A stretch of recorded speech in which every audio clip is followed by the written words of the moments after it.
হ্যাঁ, এই জন্মদিনের স্পেশাল দিনটারে আমরা ঠাকুরবাড়িতে কেলিকে যাইতে পারছি না। কোন জায়গাতে হ্যাঁ বার্থডে সেলিব্রেশন করছি দেখতে হলে পুরোটা ব্লগ দেখতে হবে, তো চলো।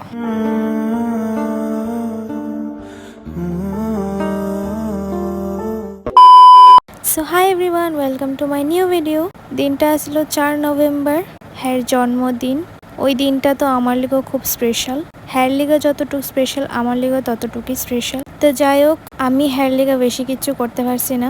একে তো আমি টাইমই পেয়েছি না। ওই দিন আমি অনেক বিজি আছিলাম, তার মধ্যে আমার কাছে টাকাও আসছিল না। তো যতটুকুই আসছিল আমি হ্যার লিগে একটা কিছু করার চেষ্টা করছি।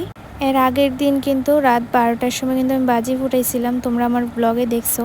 তো ভাবছি যে এখন যখন টাকা নেয় এখন মানে নর্মালি কিছু একটা করে লাই। তো হ্যার লিগে একটা কেক অর্ডার করছিলাম আমি। হ্যাঁ, কিন্তু আমার না করছিল যে এসব করার দরকার নাই। তারপরে আর কি করো, মনটা তো আর মানতাছিল না। হ্যাঁ, কিন্তু আমার বার্থডেটাও অনেক বড় করেই করছিল। তার তুলনায় আমি এতটুকু যে করছি অনেক কম। আশা করি হ্যাঁ ভালোই লাগছে। আর আমি ওই দিন বিজি আসলাম, কারণটা হয়েছে যাইয়া সকালে টিউশন করে সেটা মার লগে আবার গিয়েছিলাম একটা সার্টিফিকেট আনার, মানে বাবার লিগে একটা সার্টিফিকেট আমি জমা দিয়েছিলাম। ওই দিন ডেট ছিল আনার, তো ওই দিন তো আনতে পারছি না। তার মধ্যে আবার আসছিল আমি ভাবছিলাম একটা ব্যাংকের বই করুম, ওইটা হয়েছিল না। তো মা আর আমি বাইরে কিন্তু কোনো কাজই হয়েছে না। তারপর আর কি বাড়িতে এসে পরে মামা আমারে ধরছে। মামা তার লগে টাউনে যাইতাম, তারা ফার্নিচার কিনবো ঘরের লিগা। ওইখানে যাই অনেকক্ষণ টাইম লাগাইলাম। তারপর হ্যাঁ আমার ফোন করতেছে কোন সময় বাইরমু কোন সময় বাইরমু। তো মামার লোক কিন্তু টাউন থেকে আয় আমি রেডি হয়ে হ্যালোগা বাইরে গেছি গা। রাস্তার মধ্যে ভাবতেছি কই যামু কই যামু। Happy birthday to you, happy birthday to you. I think তোমরা বুঝছো যে আমরা কোন জায়গাতে এসে হের বার্থডেটা সেলিব্রেশন করছি। এমনিতেই অনেকটা লেট হয়ে গেছিল গা। তার মধ্যে হের ভাই ফোন করতেছে, হেরার রেস্টুরেন্ট বুক করে রাখছে, হের বার্থডে কেক কাটাইবো।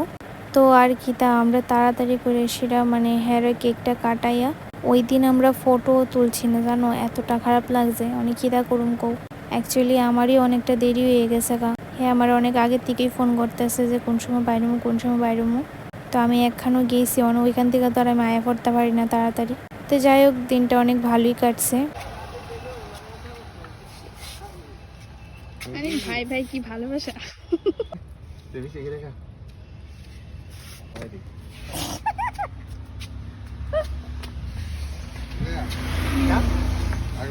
তোমরা তো জানো যে আমি একটা দিদি আছে, ওই দিদির টিকাই কিন্তু আমি সবসময় কেক আনি।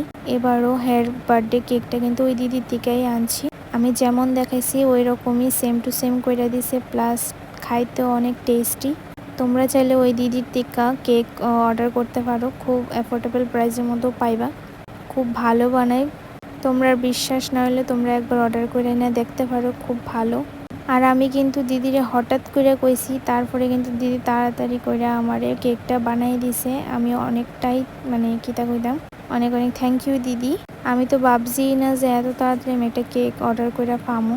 তো যাই হোক, তোমরা তারার মুখ থেকে শুনলেই বুঝতে পারবা যে কতটুক মানে খাইতে টেস্ট হইছে। কেমন এটা কেমন? হ্যাঁ না না কেকটা কেমন সত্যি? সাদনি কই পানে মুখে কও আসলে স্বাদনি কেকটা, স্বাদনি কেকটা, তোরে কি গাল এই লাগাইছ কেকটা না স্বাদনি। সেরা।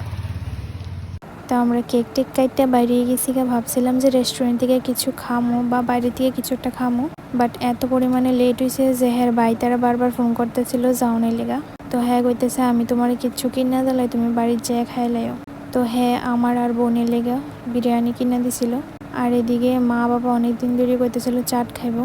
তো হ্যাঁ যায় দোকান থেকে চাট লইছে আর মা বাবার লেগা। তারপর আর গীতা বাড়িতে এনে দিয়ে গেছে। তো তোমরা ব্লগটা কেমন লাগছে অবশ্যই কমেন্ট করে জানাইও। দেখাবো নেক্সট ব্লগে। তো চলো টাটা।